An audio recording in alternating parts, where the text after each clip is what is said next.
नमस्कार. कधी विचार केलाय की एका 10 रुपयांच्या दाबेलीमध्ये यशस्वी ट्रेडिंगचं रहस्य लपलेलं असू शकतं? हां, गंमत नाही करत आहे.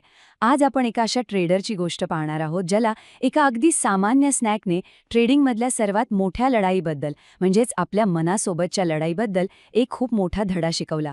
चला तर मग, या दाबेली पॅराडॉक्समध्ये नक्की काय दडलंय ते पाहूया. अच्छा, एक प्रश्न आहे.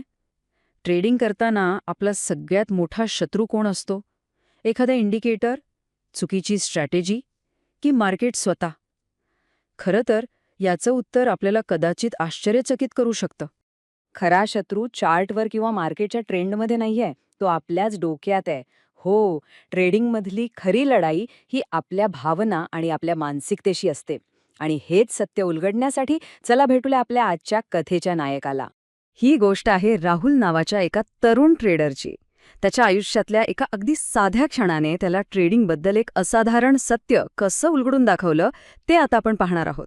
तर हा आहे राहुल. आपल्यापैकी अनेकांसारखाच. हुशार, मेहनती, तासनतास चार्ट्सचा अभ्यास करणारा. पण त्याची एक मोठी समस्या होती. प्रत्येक लॉस, प्रत्येक चुकीचा ट्रेड ह्यातून होणारा त्रास आणि निराशा तो कधीच बाहेर दाखवत नसे. सगळं काही आतल्या आत, मनात दाबून ठेवायचा. एक दिवस असाच तो दमून स्टेशनबाहेर नेहमीच्या ठेल्यावर दाबेली खात होता. त्याने पहिला घास घेतला आणि चटपटीत मसाला पावातून बाहेर आला. आता आपण सगळेच जे करतो तेच त्यानेही केलं. बोटाने तो बाहेर आलेला मसाला परत पावात आत ढकलला. पण ती एक सामान्य कृती करत असतानाच त्याच्या डोक्यात जणू काही वीज चमकली. त्याला त्या एका क्षणात जाणीव झाली, अरे, जे मी आत्ता ह्या दाबेलीच्या मसाल्यासोबत केलं, तेच तर मी रोज माझ्या ट्रेडिंगमधल्या भावनांसोबत करतोय. एका साध्या रोजच्या प्रसंगाने त्याला त्याच्या सगळ्यात मोठ्या चुकीची जाणीव करून दिली होती. चला, आता राहुलला जे सापडलं ते साम्य जरा सविस्तरपणे समजून घेऊया. म्हणजे या दाबेलीचा आणि ट्रेडिंगच्या मानसिकतेचा नेमका संबंध तरी काय आहे? इथेच तो पॅराडॉक्स आहे. डावीकडे बघा, दाबेलीचा बाहेर आलेला मसाला. तो कसा असतो? अस्ताव्यस्त, चिकट, गैरसोयीचा. आणि आता उजवीकडे बघा, ट्रेडिंगमध्ये झालेला लॉस. तो सुद्धा कसा असतो? त्रासदायक, नकोसा वाटणारा. दोन्ही बाबतीत राहुलने एकच गोष्ट केली, आत ढकलणे. मसाल्याला पावाच्या आत आणि लॉसच्या वेदनेला, त्या निगेटिव्ह भावनेला मनाच्या आत. म्हणजे लॉस झाल्यावर तो स्वीकारायचाच नाही. मनातल्या मनात स्वतःला समजावायचं, नाही नाही, हा लॉस नाहीये, मार्केटच चुकीचं आहे, पुढच्या ट्रेडमध्ये सगळं वसूल होईल. तो नुकसानीला सामोरे जाण्याऐवजी ती नकारात्मक भावना मनातल्या मनात दाबून टाकत होता, अगदी त्या दाबेलीच्या मसाल्यासारखेच. आणि इथूनच खऱ्या समस्येला सुरुवात होते. प्रत्येक वेळी दाबलेली निराशा, प्रत्येक वेळी नाकारलेला लॉस, याचं आपल्या मनात एक छोटंसं भावनिक पॅकेट तयार होतं. आणि आपल्याला नकळतपणे ही पॅकेट्स आपल्या मनात साठायला लागतात. ही पॅकेट्स म्हणजे दुसरं तिसरं काही नाही, कालचा लॉस, मागच्या महिन्यात झालेलं ते मोठं नुकसान, घाईघाईत घेतलेली ती चुकीची एंट्री किंवा वेळेवर प्रॉफिट बुक न केल्यामुळे हातातून गेलेला नफा. या सगळ्या नेगेटिव्ह आठवणी आणि भावनांची गाठोडी मनात जमा होत राहतात. आणि जेव्हा ही भावनिक पॅकेट्स मनात अशी साठून राहतात, तेव्हा त्याची खूप मोठी किंमत मोजावी लागते. त्याचा थेट परिणाम आपल्या निर्णय क्षमतेवर होतो. तर सगळ्यात महत्त्वाचा मुद्दा हा आहे की मग ट्रेडरचे निर्णय हे चार्ट किंवा डेटावर आधारित राहत नाहीत. ते निर्णय त्याच्या मनात साठलेल्या जुन्या चुकांच्या भीतीवर आधारित असतात.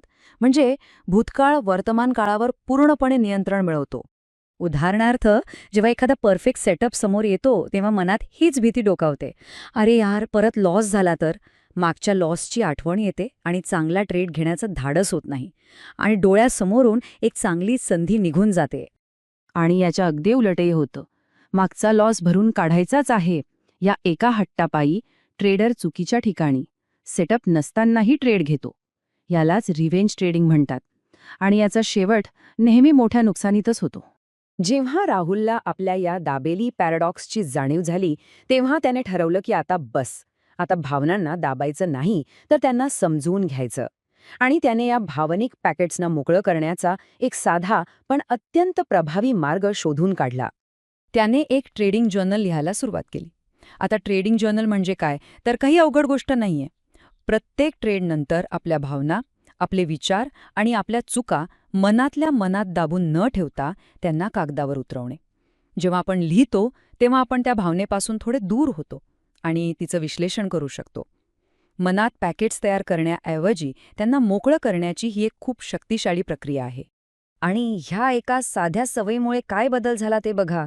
चुका लिहून काढल्यामुळे रिव्हेंज ट्रेडिंग आणि ओव्हर ट्रेडिंग थांबलं. भावनांना वाट मोकळी मिळाल्यामुळे भीती कमी झाली आणि विचारांमध्ये एक प्रकारची स्पष्टता आली. आणि या सगळ्याचा परिणाम त्याला एक शांत आणि केंद्रित ट्रेडिंग माइंडसेट मिळाला. तर या संपूर्ण विश्लेषणातून आपल्याला काय शिकायला मिळतं? ही शिकवण फक्त ट्रेडिंगसाठी नाही, तर खरं तर आपल्या आयुष्यासाठीही तितकीच महत्वाची आहे. तर नवीन नियम अगदी सोपे आहेत. भावनांना दाबण्याऐवजी त्यांना समजून घ्या. लॉसची पॅकेट्स मनात साठवण्याऐवजी प्रत्येक अनुभवातून शिका आणि त्याला सोडून द्या.